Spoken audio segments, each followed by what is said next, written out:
So, despite the franchise's 30-year anniversary happening in August, we just got the much-hyped 30-year special Once and Always this past week. And as expected, there's a lot to talk about with this.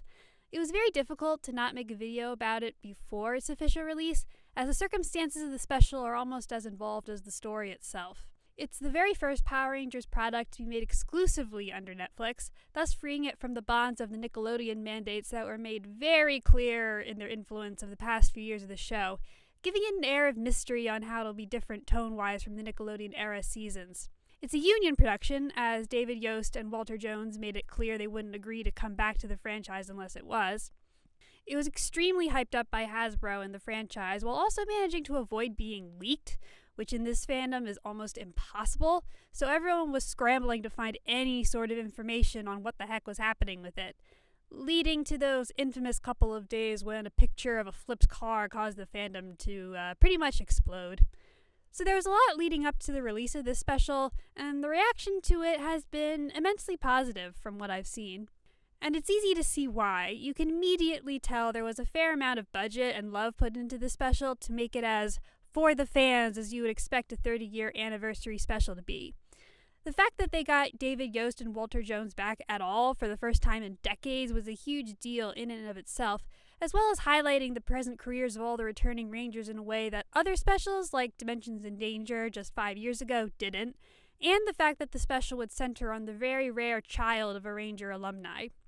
So how did the special hold up for me? I give it a solid... It was fine. Yeah.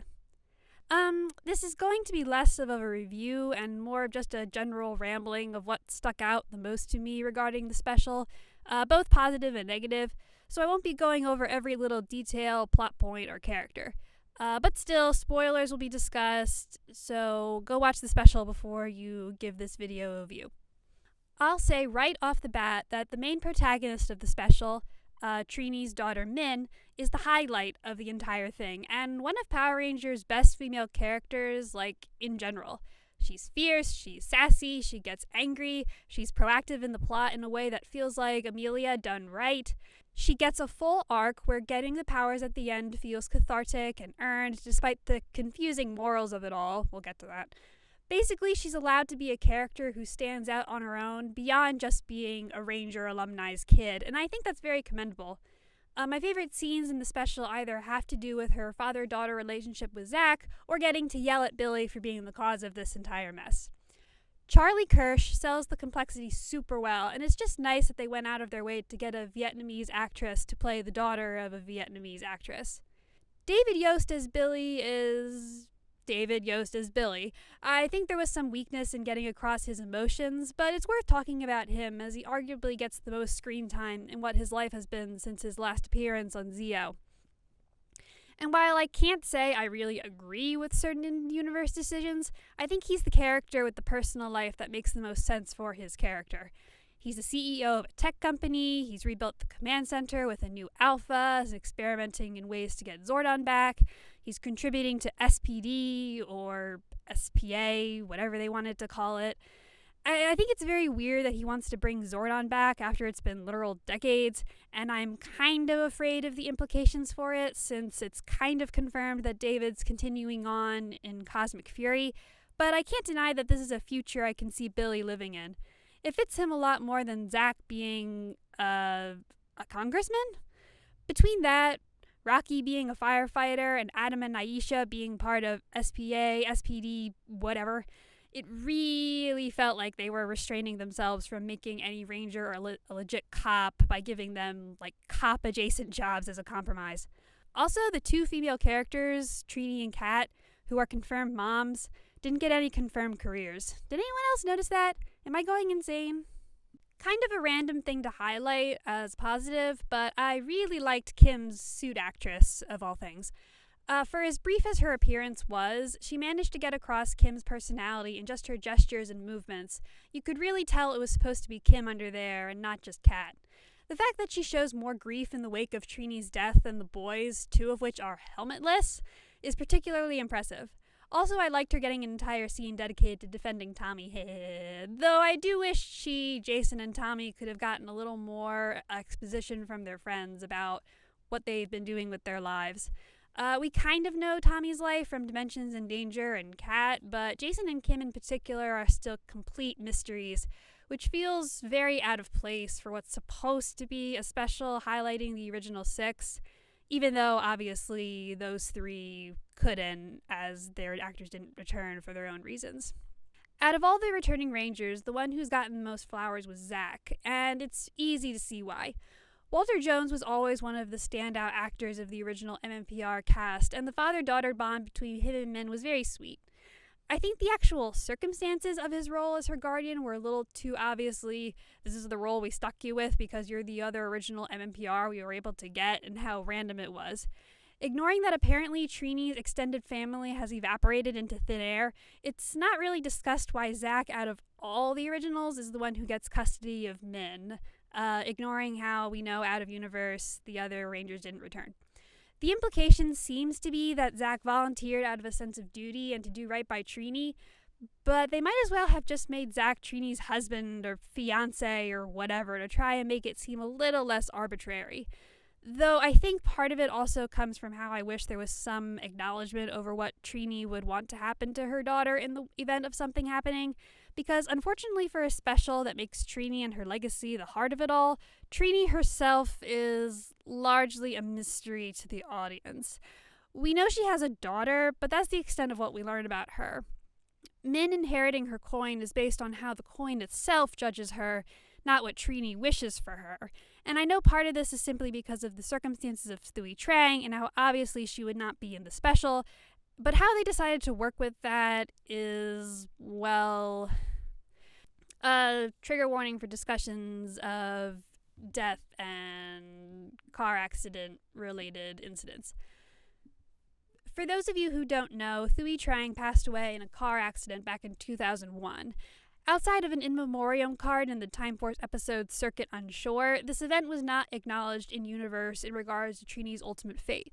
You can find plenty of fan works made both at the time and afterwards that establish Trini as having passed, including David Yost's own project Quantum Continuum, but the show itself never confirmed anything either way.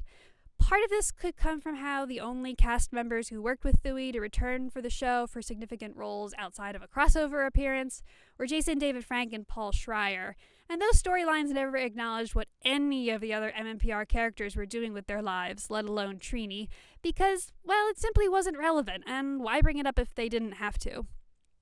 But now with Once and Always, a special specifically made to recognize the origins of the show, the topic was kind of unavoidable. And they turn it into the focal point of the plot. Not just in a Trini's daughter wants to live up to the memory of her mother way, but in a the special starts with Trini's murder and her daughter wants to avenge her kind of way. Right in the opening, the new villain, Robo Rita, shoots a magic blast at Billy. Trini takes the shot for him, and she explodes. She disintegrates on screen. The next scene is Billy and Zach discussing and arguing over how to tell Min that her mom is dead. And I think this is a weird way to go about an event that took place in real life over 2 decades ago. Now, characters dying because their actors in real life died is nothing new. But I think what makes this instance with Trini kind of hard to sit with is that this is a passing that happened so long ago, being added into the series canon as an event that happens now. This isn't like other examples like Wakanda Forever or Glee's handlings of their characters' passings, because those instances were very sudden, very out of nowhere, in the middle of production, and they had to scramble to compensate for the loss of their main stars. This is a deliberate choice to make Thuy's passing from decades ago as a shock value drama point for this special, and that's just weird to me. For what it's worth, I have a source that says Thuy Trang's family was consulted for this special and they gave their blessing. So that itself isn't a problem. It's just the execution of it in this special is an odd choice for me to have to deal with. Obviously, Trini was not going to be around for this special, and I don't even really mind the fact that she's canonically dead. But the choice to make it happen now, and the result of a murder caused by a robot space witch clone to give the special a revenge plot that makes it so hard to sit through. I think it would have been just as impactful emotionally to have Trini's passing happen before the events of this special, and emphasize more on Min's struggle to live with the legacy of her mother's superhero past without throwing in this need for revenge and need to learn to move past revenge. Especially when this solution of moving past revenge isn't a resolution at all. The special frames it like Min needs to learn a lesson about what makes a worthy hero before she can become a ranger, through the coin refusing to let her morph in her first 2 attempts. But this was never an aspect of the power coins. None of their users ever had to prove their worthiness to the coins themselves, but to the coins' previous users. So this was a deliberate change to the established lore of the coins just to make this plot work, and I'm not a fan of that, especially when Min is the only one who really gets visceral grief over Trini's passing, and that grief is punished by way of, you're not a true hero if you try to fight back against the cause of that grief. Especially when this special goes on to further contradict both MMPR and its very own story. At one point, Billy chastises Min for wanting to destroy the robot minions Snizzard and Minotaur rather than leaving them captured, because full destruction is apparently not always the answer. Except, not only is this Power Rangers, which ends every single episode with killing the monsters of the day, but at the end of the special, all the villains end up destroyed anyway, so what was the point of that? Why is it so bad for Min to question them leaving the robots alive when there was no benefit to leaving them there, and you ended up killing them no problems later on anyway? Min wants to kill, and we should let her, because these are robots, and Power Rangers hates robots. If you wanted this to be a real moral dilemma, then bring back Carla Perez as brainwashed into becoming Rita again, leading to the question of punishing the villain who couldn't control her actions, rather than questioning if we can kill Rita's pure evil energy inhabiting a walking computer. But then they don't question it anyway, because they kill her in the end. So, what are you trying to say here? Zach literally says this is for Trini before he kills her. Is that not revenge? Is it not revenge when a man does it? While we're on the subject, I also don't feel like people have been talking enough about where exactly Robo-Rita came from. A now debunked outline leak had claimed Robo-Rita was built by Scrozzle at the request of Zed, and given how we had known beforehand slightly that Once and Always led into Cosmic Fury, though now I guess that's up for debate because it was confirmed on Twitter that everything with Cosmic Fury was written before Once and Always, so I have no idea. Anyway, this previous explanation of Scrozzle building her for Zed made a lot of sense. But then the special came out and said, no, actually, Robo-Rita was created by evil Rita dust that's been floating around the universe since original Rita was purged of it by the Z-Wave, and Billy's experiments in trying to bring back Zordon brought them into the command center, and they infected Alpha 8, turning him into Robo-Rita. Basically, it's Rita's evil personality possessing Alpha. Okay.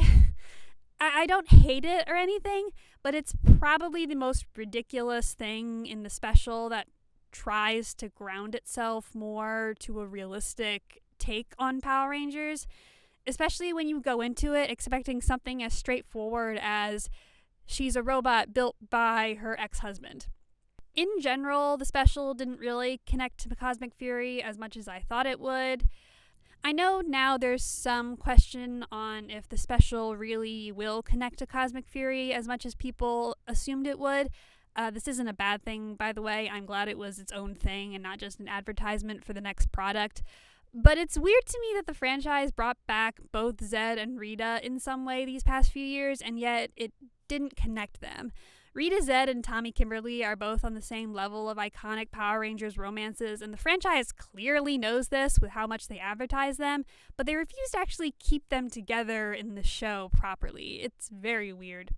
Speaking of ridiculous and funny, the ending fight between the Megazord and giant Snizzard robot made me think of the 1995 MMPR movie's climax Zord fight in terms of CGI quality, which honestly delighted me way more than if we had used the greatest CGI in the world. Same thing with how they obviously use toys for props, such as the Legacy Morphers, the Captured Rangers being Lightning Collection figures, and the Megazord being the Zap Ascension model. Maybe this is the wrong thing for me to be delighted over, but I always found the use of toys for props hilarious, all the way back to when they did it in 1993 for MMPR. So it's an unintended callback, but probably my favorite one. So yeah, I appreciated this special for what it clearly wanted to be, a fun modern look at MMPR with plenty of Easter eggs and references to keep old fans happy. I think its weak points come from how it tries too hard to be, big and gritty and not your dad's Power Rangers. I don't think the special benefited from on-screen murder or Robo Rita wanting to go back in time to kill Rangers, especially when they don't even do anything with the concept of traveling through time outside of just showing off more archive footage. They really wanted to be Wild West Rangers so badly, but didn't understand what was so fun about Wild West Rangers was that they actually went back in time. The best parts were focusing on Min and her relationship with Zach and Billy and how important Trini and her legacy is to her. I think a special that focused less on trying to prove how grown up it is and more on the simple story of a girl dealing with a loss and how she can make her own mark on a legacy passed down to her would have felt less confusing and more impactful, and maybe felt less like they were throwing the words die and kill into every single sentence to show off how they aren't Kitty anymore. And maybe give Aisha something to do, because my god, how did you have a whole special centered on the MMPR Yellow Ranger powers and only give Aisha 5 seconds of screen time? What were you thinking?